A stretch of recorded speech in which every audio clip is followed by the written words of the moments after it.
This is iDesign Lab, a podcast where creativity and curiosity meet style and design. Curator of interiors, furnishings, and lifestyles.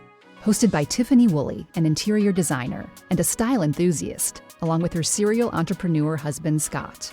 iDesign Lab is your ultimate design podcast, where we explore the rich and vibrant world of design and its constant evolution in style and trends. iDesign Lab provides industry insight, discussing the latest trends, styles, and everything in between to better help you style your life through advice from trendsetters, designers, influencers, innovators, fabricators, and manufacturers, as well as personal stories that inspire, motivate, and excite. And join us on this elevated, informative, and lively journey into the world of all things design.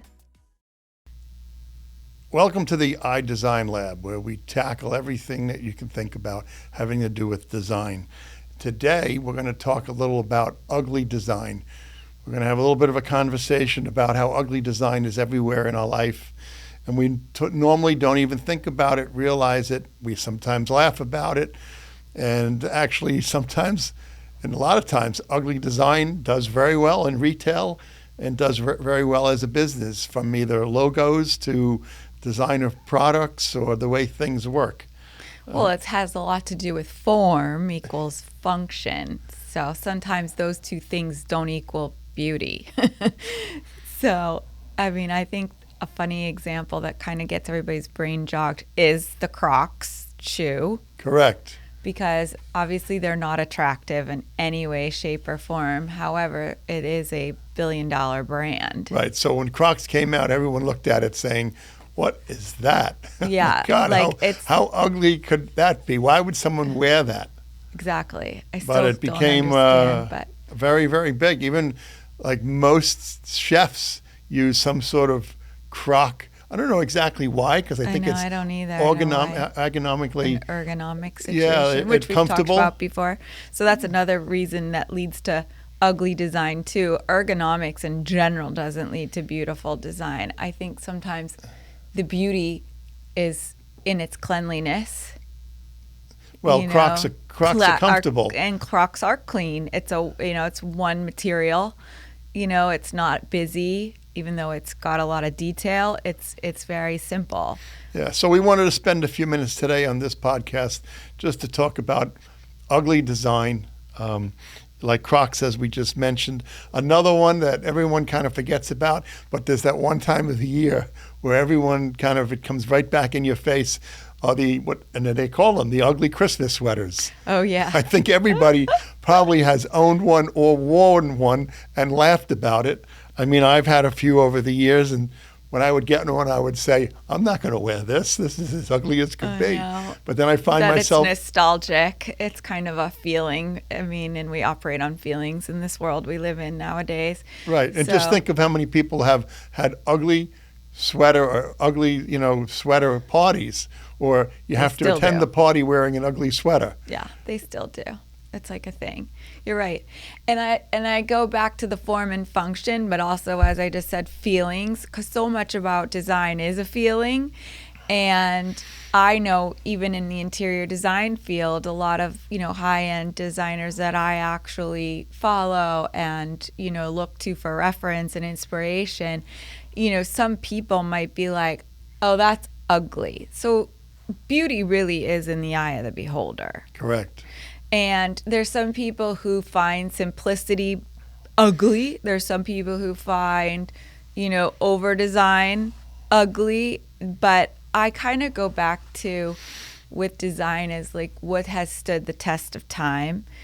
So obviously an ugly design is becomes what do you call it? Like a kitschy part of time. It's like, oh, you remember this or you remember that because of, like you said, ugly sweater, or Croc generation, or like these, super modern houses, like was like the Miami Vice, the 80s, and it's kind of coming back again. So I feel like it's proving to stand the test of time in the long run. But if you walk into a house that was decorated in the 80s, most people walk into the house going, oh my God, geez. How ugly is this? Yeah. But back in the 80s, that was like the in thing. So cool.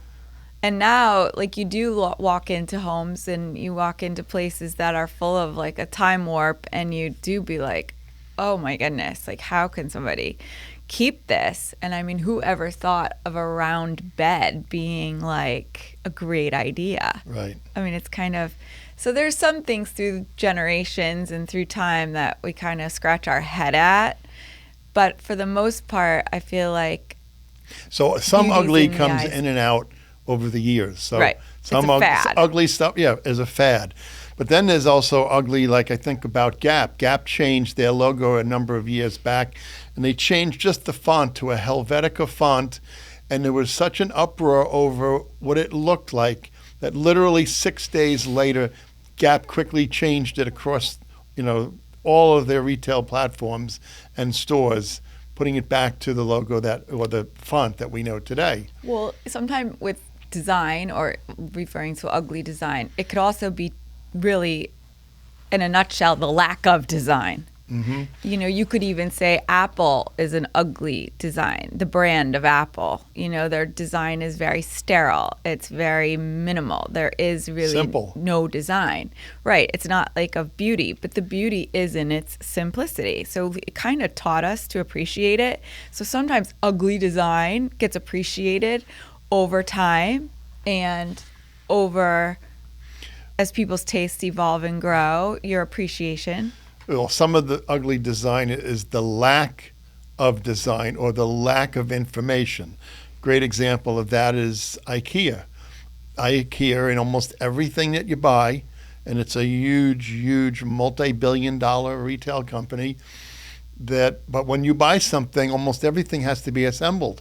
And there's always been the complaints of the fact that there's no instructions. It's just pictures. And it's a very difficult design for many people to follow, and many people feel it's a really ugly way of which they've put their instructions together. But they've continued, and it's made them successful.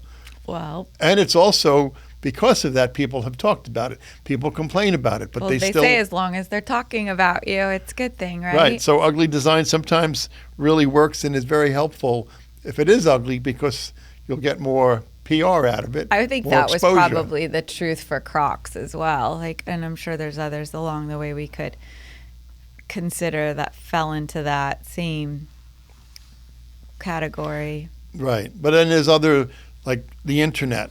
Think about Craigslist. Those are websites. Correct. The Craigslist website is a very ugly, there is no design, but it's very successful, and it does what it needs to do with very little and lack of design.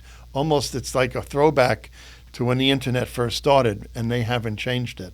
Even Google and Facebook, when they first started, was a really simple, somewhat ugly design, but it came about, and Well, anytime there's innovation and there's things that are new, you're going to open yourself up to criticism, which is, ugly design or function.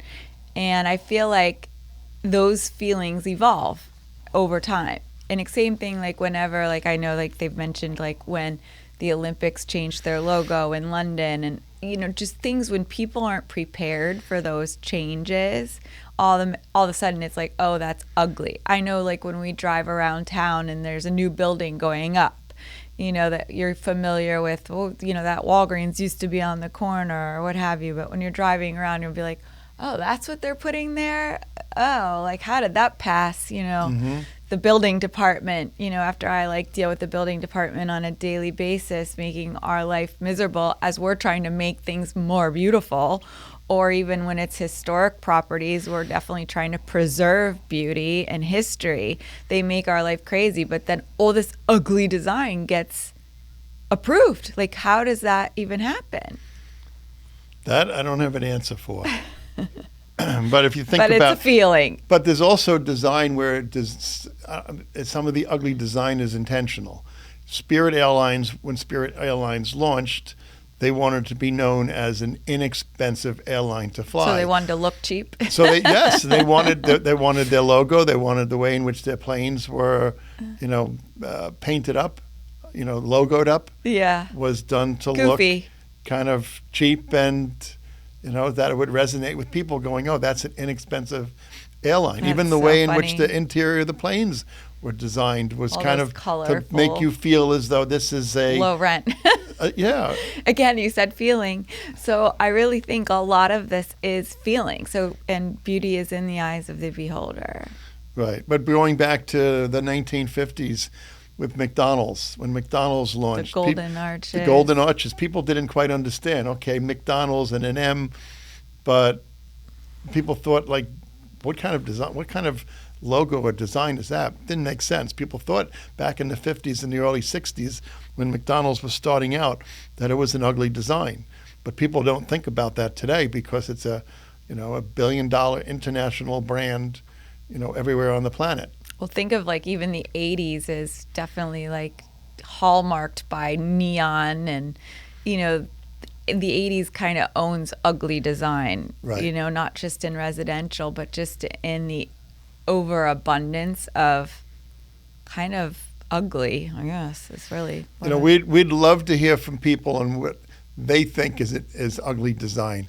If you've got an ugly design that you're familiar with, please share. hit us up on Instagram and let us know. We'd love Give to us hear. your best ugly. Yes, absolutely. Well, that's our tidbit for today. Thanks for being part of us with some ugly design. iDesign Labs podcast is an SW Group production in association with the 5-Star and TW Interiors. To learn more about iDesign Lab or TW Interiors, please visit twinteriors.com.